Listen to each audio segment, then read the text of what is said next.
베드로전서는 고난의 시대를 살아가는 그리스도인들에게 위로와 격려, 권면과 소망을 주는 메시지로 특별히 그리스도인들의 정체성을 강조하고 있습니다. 너희는 택한 족속이요 왕같은 제사장이며 거룩한 하나님의 백성이라고 한 것은 고난의 시대를 살아가고 있지만은 이 땅에는 모든 그리스도인들이 예수 그리스도를 바라보면서 정체성 곧 선택받은 자들답게 살고 왕같은 제사장답게 살고 거룩한 백성답게 살라고 하는 권면의 말씀인 것입니다. 또한 주님이 겪으신 고난과 죽으심을 본받아 이 땅에 사는 동안 겸손과 희생, 인내의 삶, 화평과 덕을 세우는 삶, 다른 사람들을 축복하는 삶, 그리고 고난 중에도 본이 되는 삶을 살라고 명령형으로 말씀해 주고 있습니다.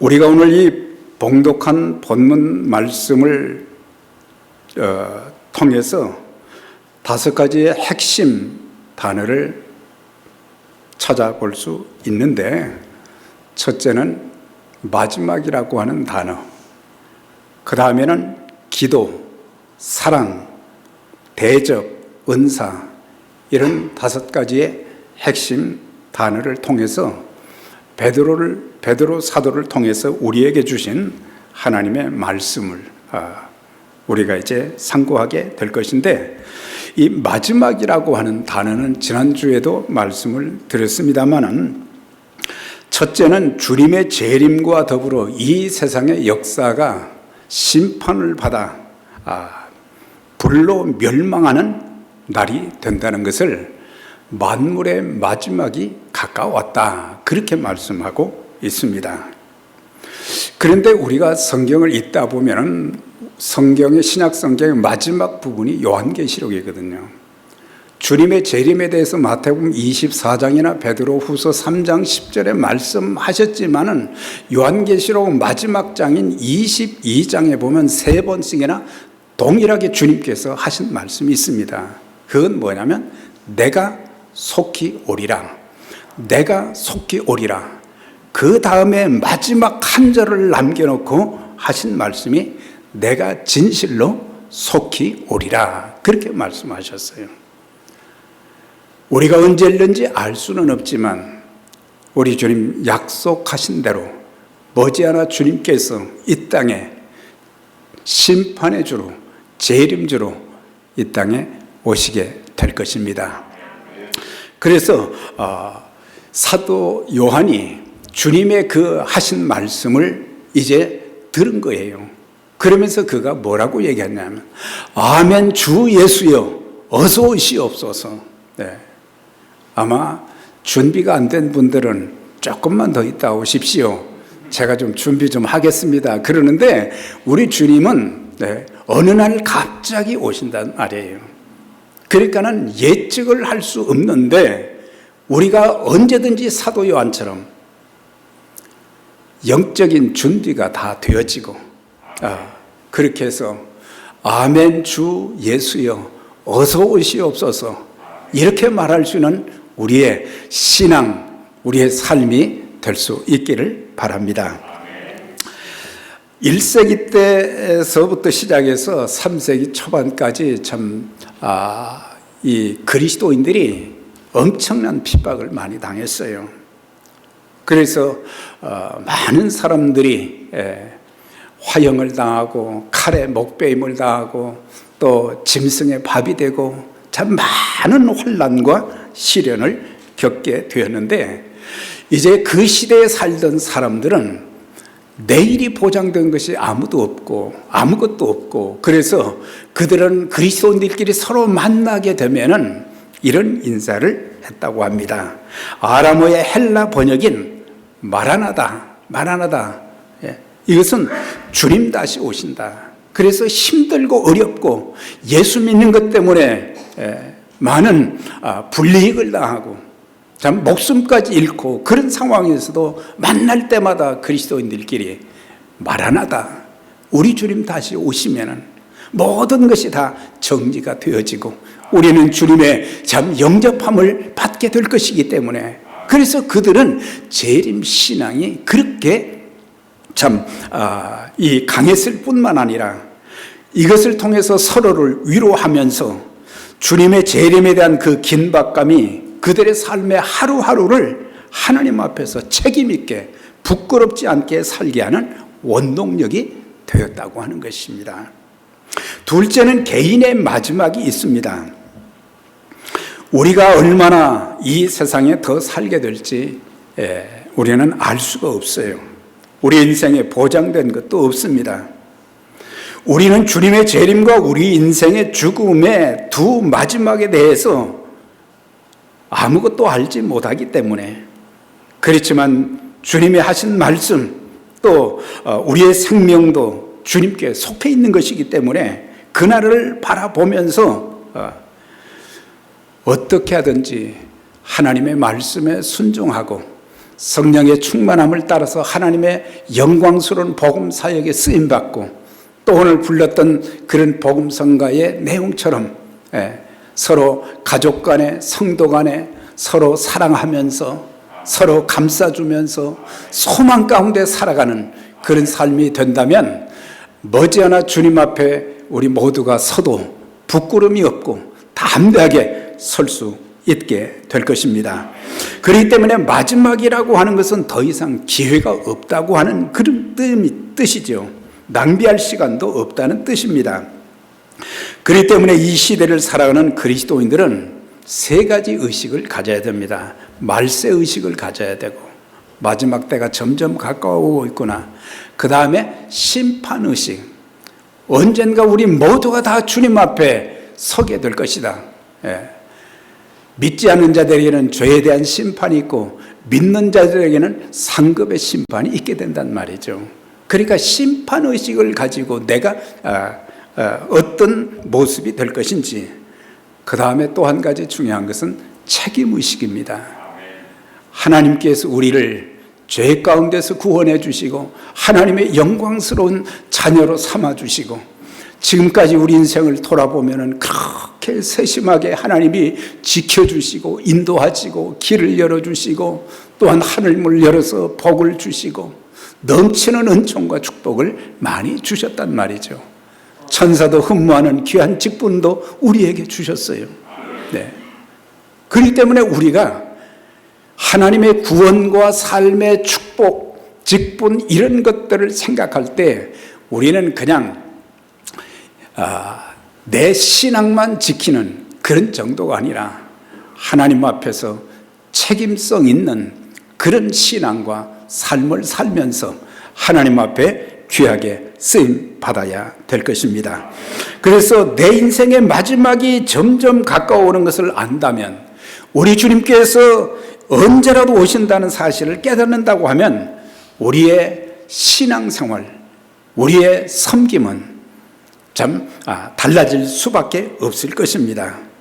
오늘 이 본문의 말씀을 통해서 우리가 이 고난의 시대에, 주님이 오실 날이 점점 가까우는 이 시대에 우리가 어떻게 살아야 될 것인가, 그 부분을 말씀을 해주고 있습니다.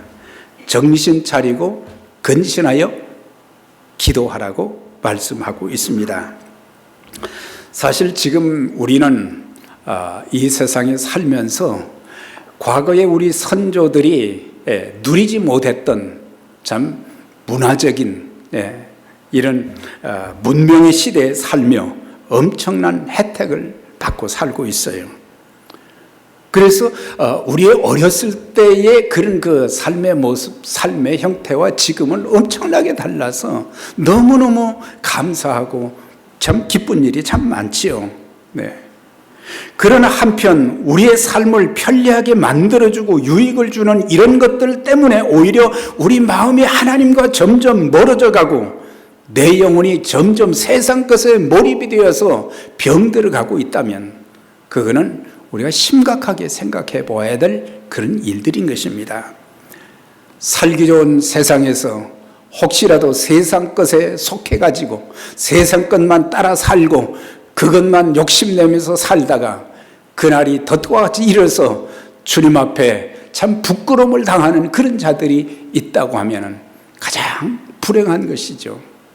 우리 모두 그날이 주님 앞에 감격과 감사의 날이 되어지고 그 다음에 최고의 영광의 날이 우리 주님 다시 오시는 날이 될 수 있기를 바랍니다. 그래서 정신 차리고 근신하여 기도하라는 것은 맑은 정신과 집중력을 모아서 기도에 전념하라고 하는 것입니다. 그래서 마지막 시대가 되어갈수록 세상이 점점 악해져 가고 있는 이때에 하나님의 자녀들이 제일 우선적으로 관심을 두고 힘써야 될 것이 뭐냐? 기도하는 것이다. 그걸 말씀해 주고 있어요. 우리가 정신 차리지 않고 기도하지 않게 되면은 내 인생의 삶에 있어서 우선순위들이 막 뒤바뀌는 역사가 있게 되는 거예요. 우리가 가장 내 인생에 있어서 중요하게 여겨야 될 것, 첫 번째가 뭐겠습니까? 하나님과의 관계가 되어져야 될 것입니다. 첫 번째 우선순위는 어떻게 하면 하나님과 더 친해질 수 있고 어떻게 하면 하나님께서 말씀하신 또 사명 주신 그런 것을 깨닫고 순종하여 아름답게 쓰임받는 그것이거든요. 예배를 드리는 일, 또한 하나님을 섬기는 일, 하나님의 교회가 우선이 되어지고 그래야 되는데 우리들에게는 우선순위가 우리의 삶의 문제잖아요. 주님께서 말씀하셨습니다. 말씀하신 게 뭐예요? 너희는 그 의를 먼저 구하라. 너희는 먼저 그의 의를 구하라. 그래야만 이 모든 것을 너희에게 주시리라. 그렇게 말씀하셨어요. 그러니까 영적인 것이 우선순위가 되어져야 된다는 말이죠. 우리는 거꾸로 육신적인 것에만 이제 우리의 마음을 쏟을 때가 참 많잖아요. 우리의 에너지를 거기에 다 집중할 때가 많잖아요. 하나님은 천지 만물의 창조주십니다.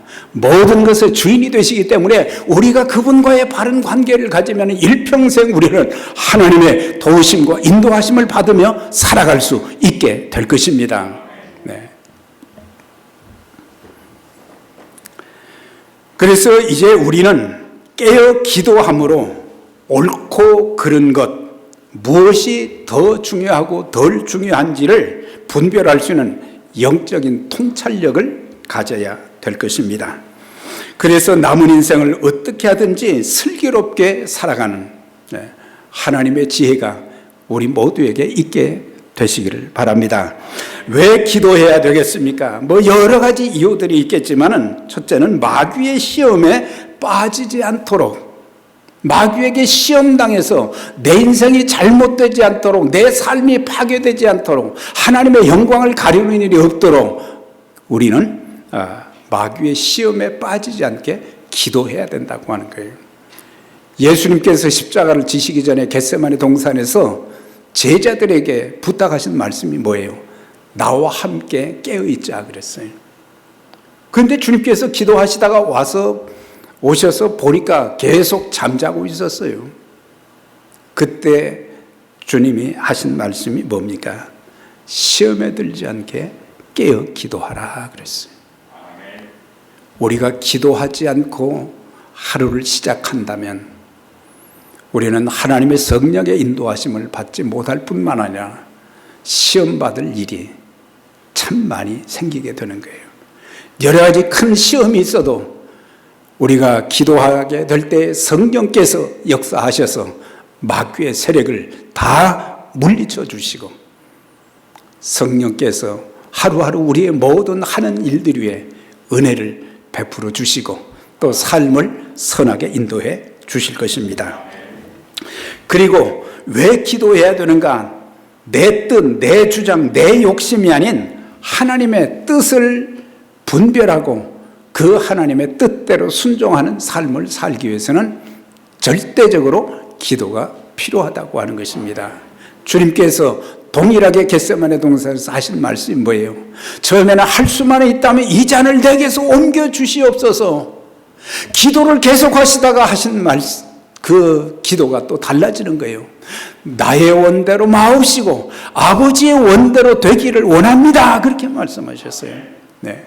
우리의 기도가 내 욕심을 위한 기도가 아니라 아버지의 소원이 이루어지기를 원합니다. 그런 기도를 하라고 하는 거예요. 우리가 살면서 삶의 난제들이 참 자고 나면은 첩첩산중입니다. 하나를 해결하면 또 다른 여러 가지 난제들이, 어려운 문제들이 우리 앞을 가로막고 있고 우리의 마음을 아프게 하고 참 답답하고 절망적인 그런 상황이 우리에게 주어질 때가 얼마나 많습니까? 그러나 기도하게 될 때 우리가 성경을 읽다 보면은 구약부터 시작해서 신약까지 참 문제들이 엄청나게 이스라엘 백성들에게 많이 있었어요. 하나님의 자녀들 그리스도인들에게 숱한 난제들이 많이 있었어요. 자신들 스스로 문제를 해결할 수 없는 그런 상황들이 많이 전개되었어요. 생명의 위기까지 있게 되는, 인생이 파탄되는 그런 상황까지 올 수도 있는데, 놀라운 것은 하나님의 자녀들이, 하나님의 백성들이 기도할 때마다, 기도하는 순간 하나님께서는 그 문제들을 해결해 주시고 풀어주시고, 닫힌 문을 열어주시고 얽힌 것은 풀어주시고 모든 것들을 선하게 인도해 주신 그런 역사를 보면서 하나님의 기적, 하나님의 역사는 기도할 때 일어난 것입니다. 그래서 우리는 기도해야 된다는 생각은 알고 있지만 실제 우리가 기도하지 못할 때가 얼마나 많아요.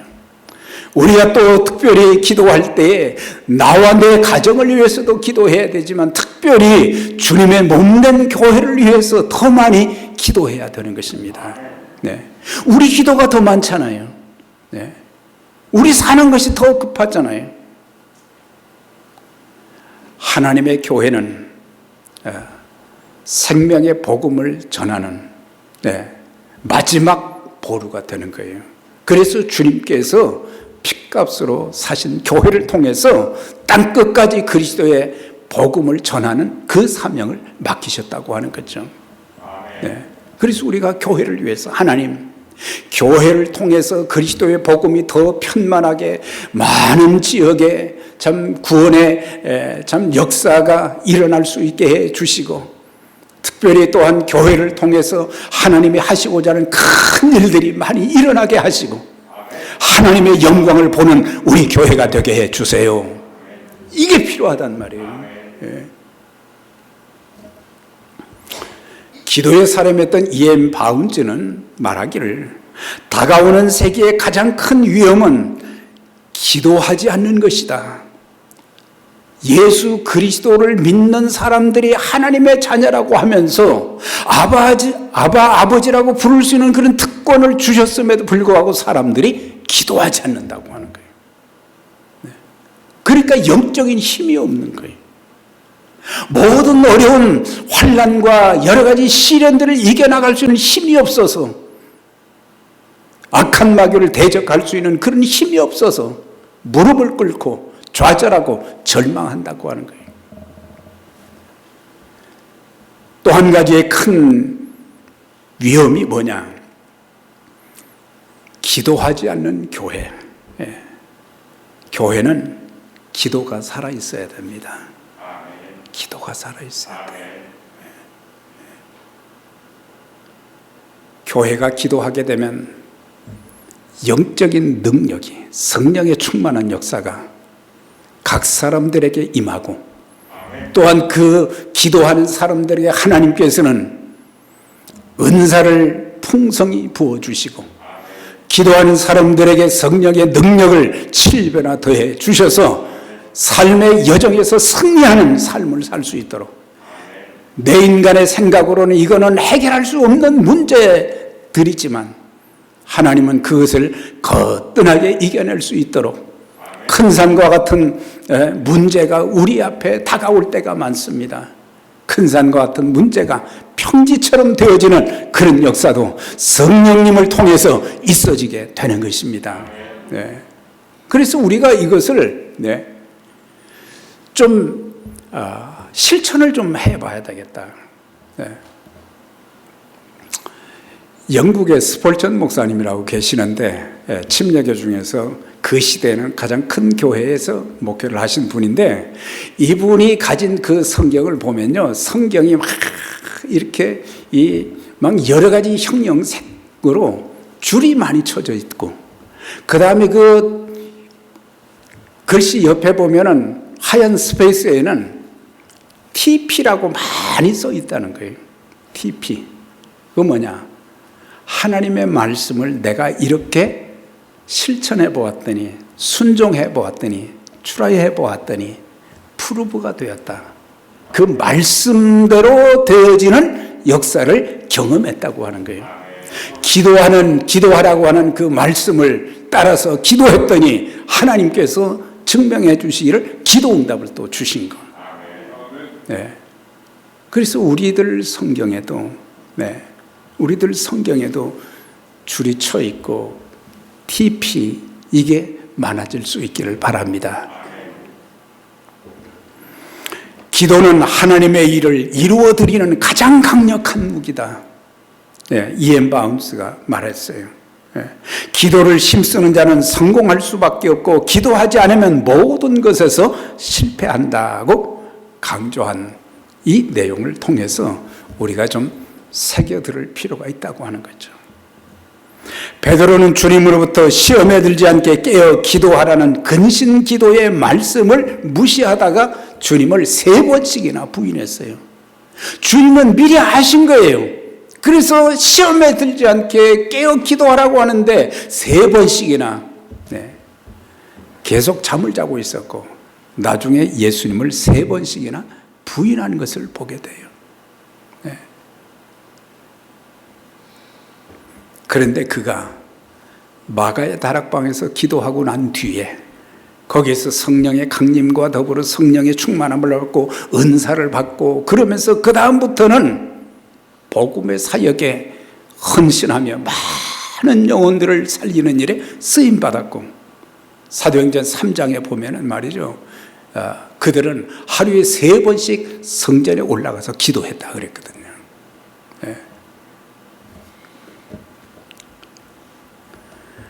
기도는 영적 전쟁과 말세의 시련을 극복하는 최고의 영적 무기인 것입니다.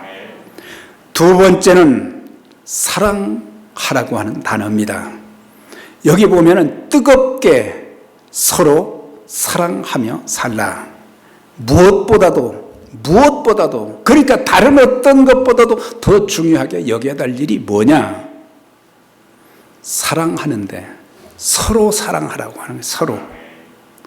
우린 사랑을 받으려고만 할 때가 참 많잖아요. 그래서 우리가 신앙의 놀라운 은혜를 체험한 사람들은, 하나님의 말씀을 먼저 깨달은 사람들은, 사랑은 받는 것보다 주는 것이다, 이걸 알아야 된다고 하는 거예요.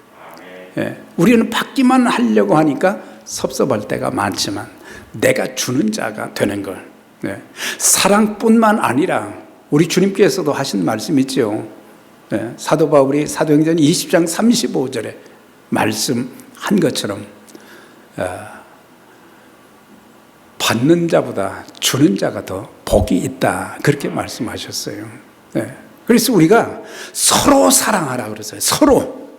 서로 뜨겁게 사랑하라고 하는 것은, 이것은 희생적인, 주님의 희생적인 아가페적인 사랑을 여기서 말씀하고 있습니다.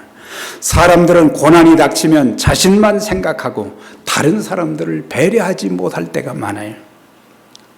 사랑이 있는 사람들은 다른 사람들에게 더 가까이 다가가게 되고 위로해주고 격려해주고 소망을 갖게 해주고 그리고 축복해주고 네. 그리고 작은 것이라도 서로 나누면서 네. 우리가 기도도 말이죠. 많이 받는 것도 중요하지만 기도해 주는 사람들이 될 때에 그 기도가 더 능력 있게 나타나게 될 줄 믿습니다. 네. 그래서 내가 뭐 다른 사람을 위해서 기도해 줘. 네. 하나님은 하나님의 자녀가 된 자들이 기도하는 모든 기도는 다 응답해 주시는 거예요. 다 응답해 주시는 거예요.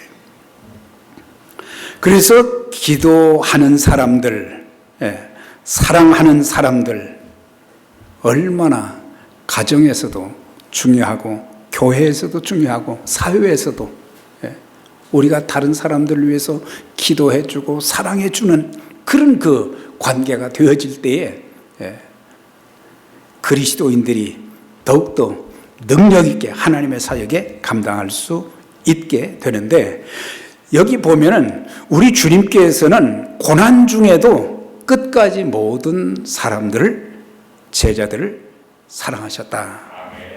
13장 요한복음 13장 1절에 보면은 예수께서 자기가 세상을 떠나 아버지께로 돌아가실 때가 이른 줄 아시고 세상에 있는 자기 사람들을 사랑하시되 끝까지 사랑하시니라 그랬어요. 참 주님의 마음을 많이 아프게 한 사람들, 제자들도 있지만 주님은 끝까지 사랑하셨다. 이것은 주님이 끝까지 사랑하셨다는 말씀이기도 하지만 그리스도인들에게 하나님의 자녀들에게 뭘 말씀해요? 서로 사랑할 때 끝까지 사랑하라고 하는 거예요.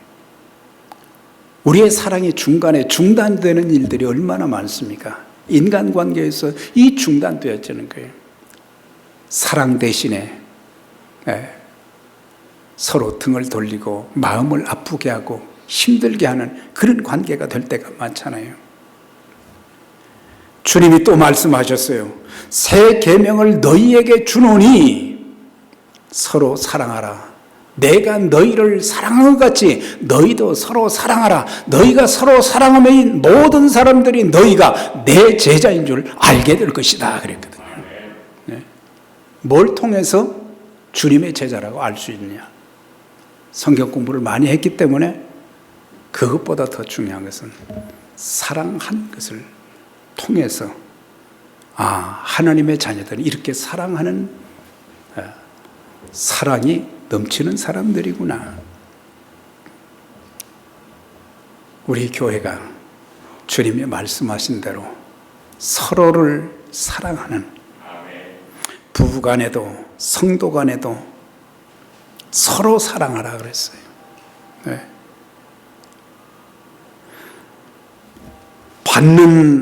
받을 사랑만 계수하지 말고 베푸는 사랑이 되라.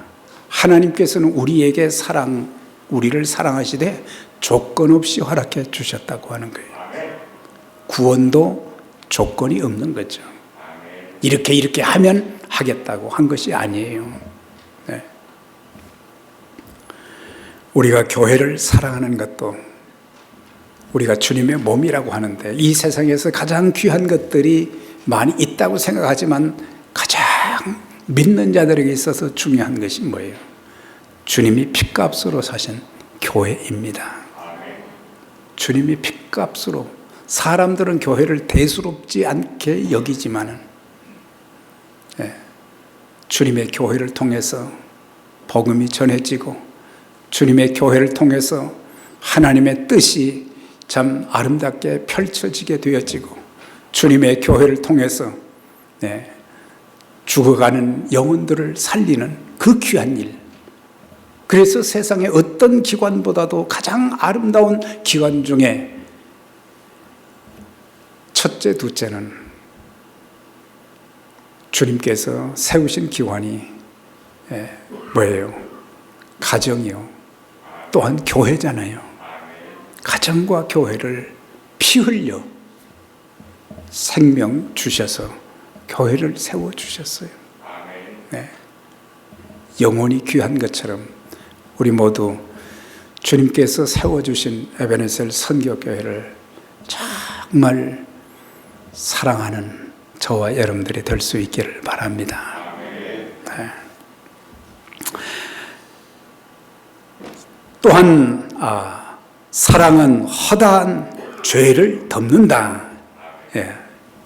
이 말은 죄진 사람을 부당하게 다가 그 죄를 덮어주라는 그런 의미가 아니에요. 그 사람이 잘못된 것을 시인하고 회개하면은 우린 용서하라고 하는 거예요. 예. 나를 힘들게 만들었던 사람들, 예. 얼마나 많이 미워했어요. 그런데 주님이 하신 말씀이 바로 서로 사랑하라. 끝까지 사랑하셨다.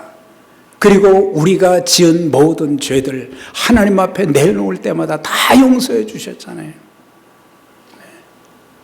주기도문에도 있는 말씀처럼 우리가 우리 죄를 사하여 준 것처럼 우리 죄를 사하여 주옵시고.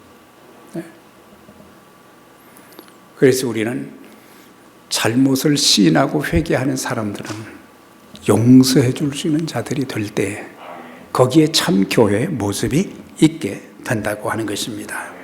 그러면서 사랑의 한 방법으로 뭘 말씀하셨어요?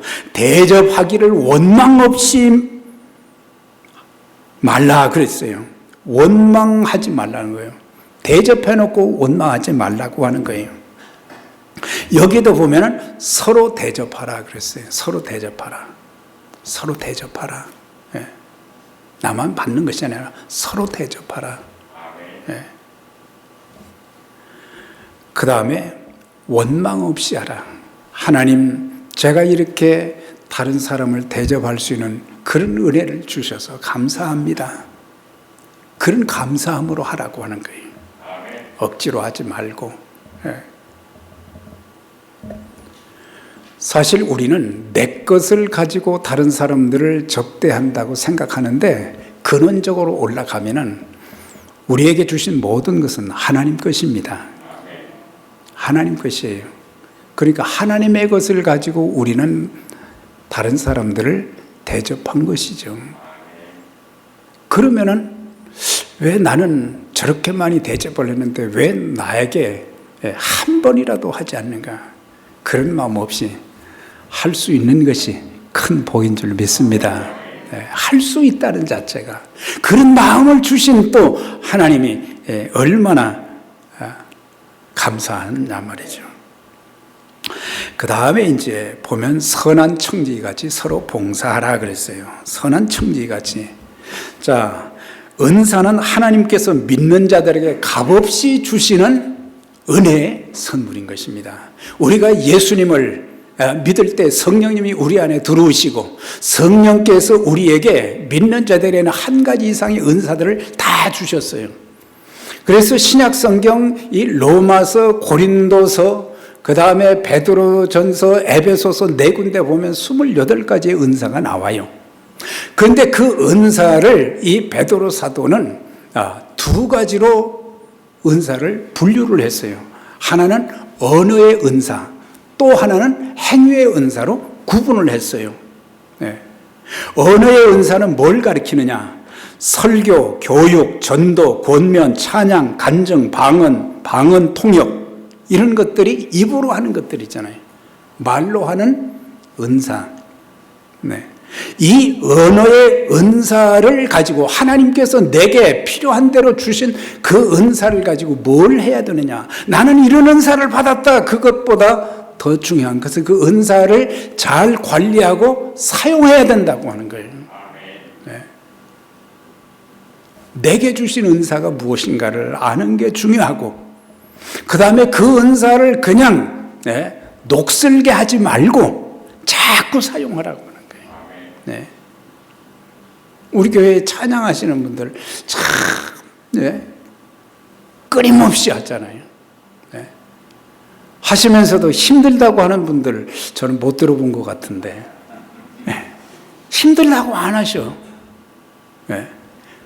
집사님이 좀 다음 주에 좀 특성 좀 하세요. 그렇게 얘기 안 했는데도 하신단 말이에요. 이건 하나님이 주신 은사니까 너무 기쁘고 내 입술을 통해서 하나님을 찬양할 수 있다는 자체가 너무 영광스러운 거예요. 그러다 보니까 다른 사람들도 은혜를 받고, 심지어 박수까지 치잖아요.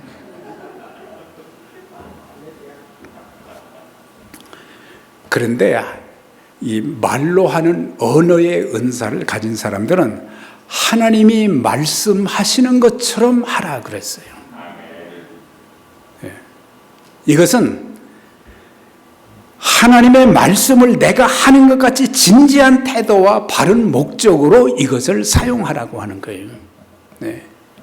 내가 이런 은사를 받았다고 막 교만하고 그러지 말고 겸손하게 사용하면 하나님이 영광을 받으시고 다른 사람들에게 은혜를 끼치게 되고 그 은사들을 통해서 또 참 힘겹게 사는 사람들이 새 힘을 얻고 위로의 은사도 있고 말이죠. 돕는 은사도 있고, 그 다음에 행위의 은사, 몸으로 봉사하는 것, 구제, 행정, 긍휼, 신유, 기적을 행함, 영분별의 은사 등 이런 많은 은사들, 이거는 행위의 은사라고 하는 거죠. 그래서 이런 은사들을 잘 관리하면서 그 은사를 사용하게 될 때에 하나님의 놀라운 역사들이 은사를 받은 사람들을 통해서 나타나게 되어지고 또 이것이 연합이 되어질 때 하나님의 큰 능력이 나타나게 되는 줄 믿습니다. 그래서 은사도 하나님께로부터 주어졌다고 하는 거예요.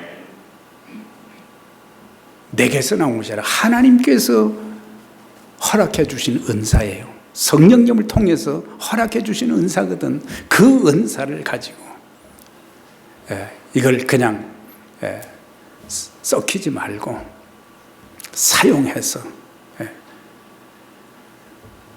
예수 그리스도를 통해서 하나님 아버지께 영광을 돌리게 하라.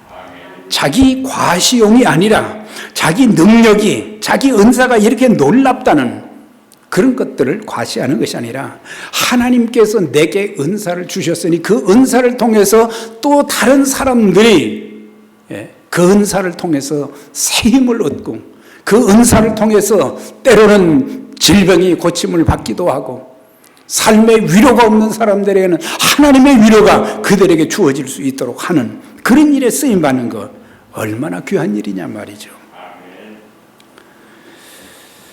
결론입니다. 사랑하는 여러분, 내가 예수 믿어 구원받았기에 천국 갈 수 있다며 안일한 신앙생활 하지 않게 되기를 바랍니다. 천국 가는 티켓 따놓았다 이렇게 하고 신앙생활을 게을리 하지 않아야 됩니다. 구원받은 것도 중요하지만 구원받은 이후의 신앙생활 삶도 중요한 것입니다. 왜? 우리가 하나님 앞에 서야 될 것이기 때문에 주님께서 우리에게 생명을 주시고 우리에게 건강을 주시고 우리에게 은사를 주시고 우리에게 물질을 주시고 우리에게 귀한 직분을 주신 이유는 뭡니까? 주님을 대신해서 하나님의 일을 하라고 주신 것입니다. 네. 그런데 우리는 그냥 겨우 내 믿음만 지킬 뿐이지 하지 않는다고 하면 그날에 책망받을 거예요. 우리는 주님께 보고해야 되는 거거든요. 우리 주님 다시 오시는 그날까지 정신 차리고 깨어 기도하고 서로 사랑하고 서로 대접하고 내게 주신 은사를 다 동원해서 하나님께 영광만 돌려드리는 하나님의 이름을 존귀케 하는 예수 그리스도의 생명의 복음을 전하는 그 귀한 일에 아름답게 쓰임 받아서 주님 앞에 섰을 때 착하고 충성된 종아, 내가 적은 일에 충성하였으니 내가 많은 것으로 내게 더하리라. 내 주인의 즐거움에 참여할지어다. 이렇게 칭찬받는, 상급받는 또 이 땅에 사는 동안 하나님 앞에 귀하게 참 쓰임받는 하나님의 사람들, 주의 몸된 교회가 되시기를 간절히 축원합니다. 기도하겠습니다. 전능하신 하나님 아버지 감사합니다. 이렇게 추운 날씨에도 저희들 또 주님께 예배로 집중할 수 있게 해 주시고 우리에게 주신 말씀들 기억하면서 만물의 마지막이 점점 가까우는 시대, 우리 인생의 마지막도 점점 다가오는 이 시대에 저희들이 깨어있는 자들 되게 하시되 기도로 깨어있게 하시고 또한 서로 사랑하게 하시고 하나님 서로 대접하게 하시고 또한 서로 받은 은사를 가지고 주님과 복음을 위해서 또 주의 영광을 위해서 저희들이 은사를 사용해서 많은 하나님의 일들을 잘 감당하여 하나님 나라를 확장시키는 일에 귀하게 쓰임받는 에베네셀 선교교회의 귀한 믿음의 가족들 다 되도록 하나님 크게 복 주시고 주의 몸된 교회를 통해서 하나님이 하시고자 하는 큰 일들이 많이 일어나게 해 주옵소서. 예수 그리스도의 이름으로 기도드리옵나이다. 아멘.